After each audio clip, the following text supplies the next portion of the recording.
Every time you feel like you cannot go on, you feel so lost and that you're so alone. All you see is night and darkness all around. You feel so helpless, you can't see which way to go.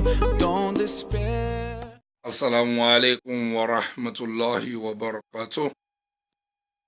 Arúpẹ́lọ́wọ́ Ọlọ́run ọba náà ọba òní ọba ọ̀la ọba títí láéláé ọba tí fọba jọba tí yọba kúrò lórí ọba tó dá kú tí ò ní kú, ọba tó dá àìsàn tí ò ní ṣàìsàn. Ọlọ́run ọba tó ṣẹ̀dá akọni méjì tó wá ṣe rẹ̀ ní ọ̀kan ṣoṣo. Adúpẹ́lọ́wọ́ Ọlọ́run ọba náà. Ní nǹkan tí a fẹ́ bára wa sọ̀rọ̀ ní èní, òun lórí fake prophecy tí àwọn pásítọ̀ alàgbà, especially most of our àfáà tó máa ń sọ nǹkan tí wọ́n ò rí, tí wọ́n sọ pé wọ́n rí. Tí a bá rántí pásítọ̀ kan tó sọ̀rọ̀ lórí President Muhammadu Buhari wípé kò ní wọlé ẹlẹ́ẹ̀kejì o, tó bá plan láti ní òun fẹ́ lọ lẹ́lẹ́ẹ̀kejì, wọn ò ní dìbò yẹn lójú ẹ̀, ó máa kú before election ni. Ẹ jẹ́ kí a gbọ́ ọ̀rọ̀ tí ó sọ nínú ṣọ́ọ̀ṣì, báwo ló ṣe sọ fún wọn. Bismillah. Please, Nigerians, warn Buhari that is going beyond his boundary. That the Lord said his tenure is once, not twice. If not, he will not see the election. No. Tell him, if you know him and you know how to email the presidency of Nigeria, please write him a text. If he made a mistake to campaign for election before they vote, he will die.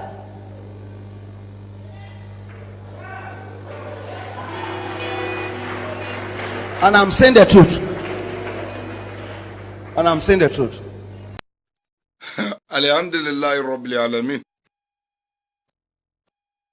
Ẹ wo gbogbo orú eléyìí. Kí ọ máa rókú sí ọmọnìkejì ẹ̀ pé kò ní rí election ẹlẹ́ẹ̀kejì.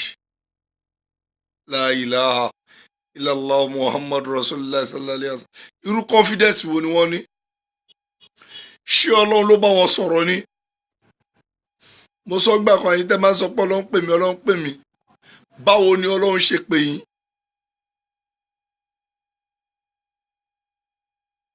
Wá ní Ọlọ́run sọ fún ẹ pé kò ní rí election lẹ́ẹ̀kejì. Tọ́ Buhari tó wá rí election lẹ́ẹ̀kejì ní ìsìn, kí ló fẹ́ ṣe? Ono máa kú ni. Buhari kọ́ kò kú báyìí, kí ló fẹ́ ṣe? Àbájọ ìwé Bíbélì ti sọ fún wọn, Jeremiah 40:14, ó ní àwọn wòlíì sọ àsọtẹ́lẹ̀ èké ní orúkọ mi. Èmi ò rán wọn ṣẹ́ o, mi ò bẹ̀ wọ́n lọ́wọ́ ẹ̀. Ìran èké, àfọ̀ṣẹ, àtòhun asán, àtẹ̀tọ́nú wọn ni wọ́n sọ àsọtẹ́lẹ̀ fún. Ó wá pọ̀ lóríṣiríṣi mírèkù oríṣiríṣi tọ́mọ máa gbé kiri.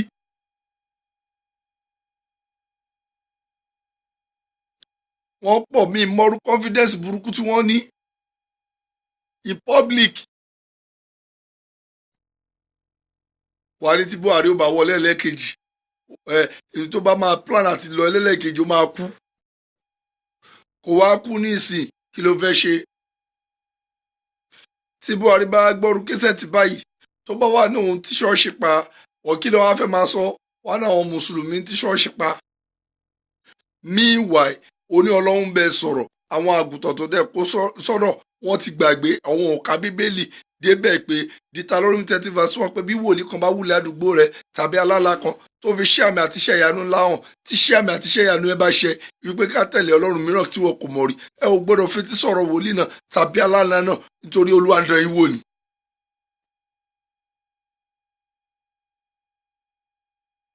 ó wá fi ìdájọ́ ẹ̀ sí abẹ́ ẹ̀ ó ní àti wòlíì náà àti aláàlá náà ní káyìí kí ó sọ lókùúta pa kò lè dùn wá ìrọ̀lẹ́ ayé la wà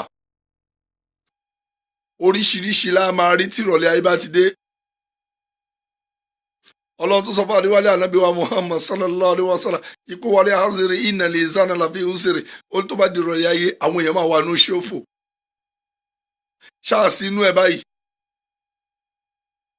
kí èèyàn má rí nǹkan kan kó sọ pé òun rí nǹkan ìwọ tó ò lè rí pàkó ara ẹ láì ṣe pé olójígí tó ẹ pẹ̀lẹ́ lẹ́ni lórí pàkó ẹ báwo ló ṣe fẹ́ rí ọjọ́ ọ̀la èèyàn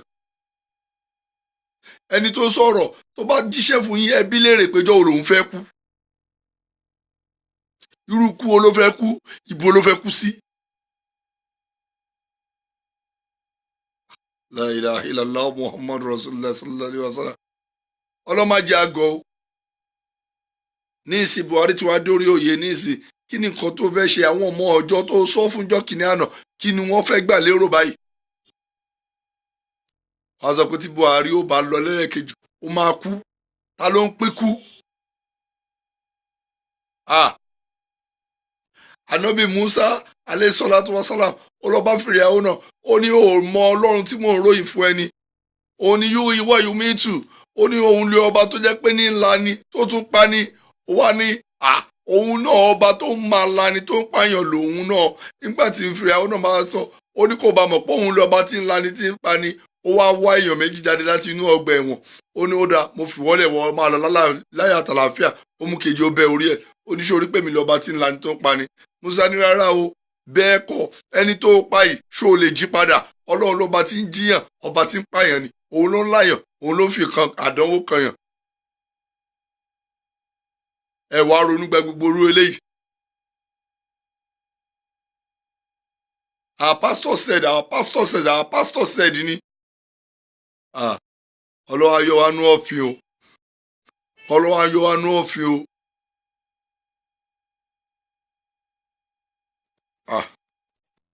Irú confidence irú eléyìí èmi ò rí rí.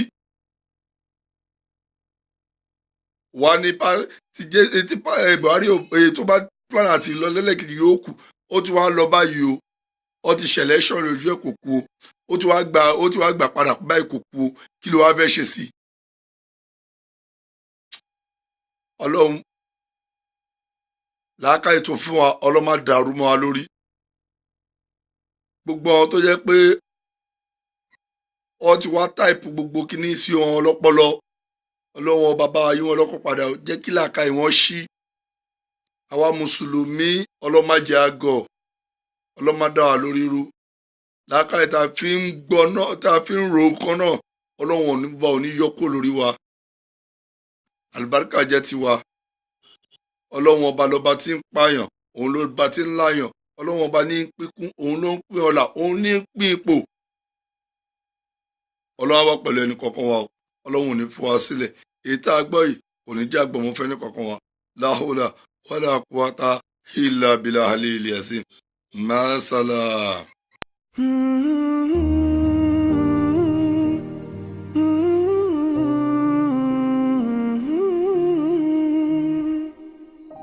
كل هذه الأرض ما تكفي مساحة لو نعيش بلا سماحة